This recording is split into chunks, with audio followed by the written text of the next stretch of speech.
Okay, so you have a cyber insurance policy. You're probably thinking, great, we're covered. We have a financial safety net if a crisis hits. But what if I told you that safety net has a giant, gaping hole in it? Today, we're going to dig into the really uncomfortable truth about why your cyber insurance might not pay a dime when you actually need it most. For the longest time, the thinking was pretty simple. Something bad happens, you file a claim, and the insurance company helps you clean up the mess. But this quote from Forbes just hits the nail on the head. That old assumption, it's now one of the biggest blind spots in business. The game has totally, completely changed. Just look at this number, 1 in 4. Let that sink in for a second. What do you think that represents? That is roughly how many cyber insurance claims actually got paid out in 2024. This means for every 4 businesses that filed a claim, 3 of them walked away with nothing. 0. So what in the world is happening with those other 3? Well, that's exactly what we're about to find out.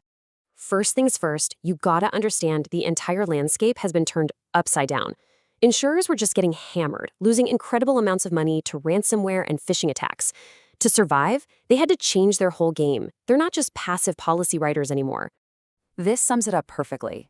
It used to be you'd fill out a questionnaire, you'd attest your security, and that was pretty much it. But now? Oh, now?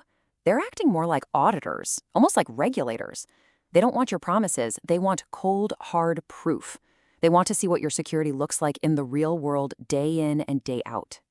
And can you really blame them? Just look at the kind of money they're on the hook for.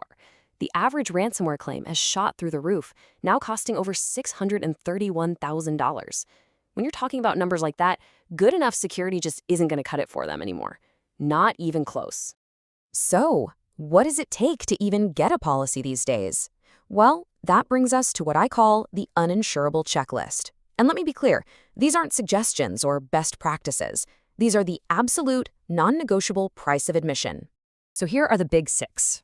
You've got universal multi-factor authentication, round-the-clock endpoint detection and response, rock-solid fortified backups, consistent patch management, ongoing employee training, and crucially, an incident response plan that you've actually tested. Let's dig into the first few, because this is where the details can really trip you up. First up, multi-factor authentication, or MFA. You know, the best way to think about this is like the seatbelt of cyber insurance. If you don't have it on, you're not even leaving the driveway. Your application is probably going to get rejected right out of the gate. It is that fundamental. But here's where it gets tricky, and this is super important. Insurers aren't just checking a box for, do you have MFA? They are looking at the kind of MFA you use and where you use it.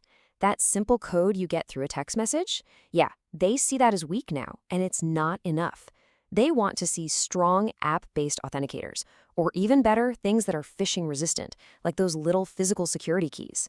And they expect it everywhere that matters: email, your VPNs, and especially on any account with admin privileges. Next up, let's talk about antivirus. That software you've had on your computers for years? It's not cutting it anymore.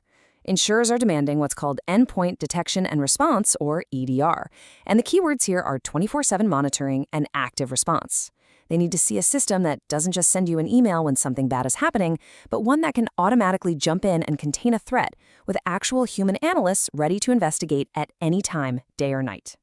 Okay, backups. When we talk about protecting your data from something like ransomware, there's a magic number you have to remember.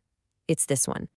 It's the 3-2-1 rule. You need 3 separate copies of your data on 2 different kinds of storage media, with one of those copies stored completely off-site and, this is the critical part, offline and immutable. That means an attacker can't touch it or delete it. But here's the kicker. Having the backups isn't enough. You have to prove that you regularly test them. An untested backup, well, it's really just a hope and a prayer. So let's say you've got all those controls in place. You're feeling good. You're still not out of the woods, because now you're about to walk into the single biggest trap of them all, the application itself. This is where so many smart, well-meaning companies get absolutely burned. Let me be crystal clear about this. Misrepresentation is the #1 reason claims get denied. And we're not necessarily talking about lying. It could be an honest mistake, an oversight, an answer that's based on what you plan to do next quarter instead of what's actually in place today. But to an insurer, it doesn't matter. If what you said on your application doesn't match reality when they investigate, they can legally tear up your policy. And look, this isn't just some theoretical risk. This is happening in court. Take the case of ICS versus Travelers. The company checked the box saying they had MFA for remote access. But during the investigation, it turned out MFA was only on their firewall, not the system the attackers actually got through. The result? The policy was rescinded, gone. The stakes here are incredibly high. So the lesson here is unavoidable. Your insurance application is not a marketing document. It is a legal attestation. Your answers have to reflect what you can actually prove is deployed everywhere, right now, not what you hope to have in place down the road. And all of this points to a really critical shift in how we need to think about this. Getting and keeping cyber insurance, it's just not an IT problem anymore. It's a leadership issue, it's a governance issue, and it touches the entire organization. I mean, look, cyber risk is a team sport. Your legal team has to understand the fine print of the policy, especially the strict deadlines for reporting a breach. Your finance team needs to know the full picture, from deductibles to what happens if a claim is denied. And your board of directors, they need to understand exactly what gaps in security could completely void a policy they're paying a fortune for. You just can't dump this all on the IT department's shoulders anymore.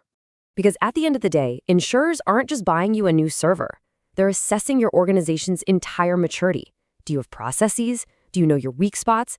Can you actually get back on your feet after an attack? It's all about resilience. And that's a conversation that has to happen in the boardroom.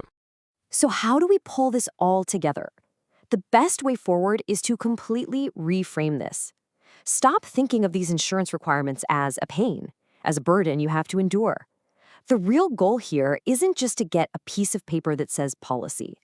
The goal is to build an organization that is genuinely protected and resilient. Here's a much smarter way to look at it. Use these requirements as a free roadmap to find your weaknesses before an attacker does.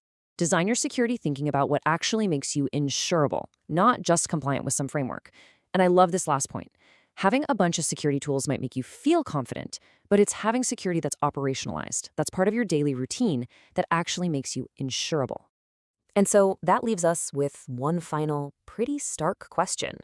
After all the premiums are paid and all the forms are filled out, when that crisis finally hits, is that policy going to be the safety net you paid for, or are you going to find out at the worst possible moment that it's just a very, very expensive piece of paper?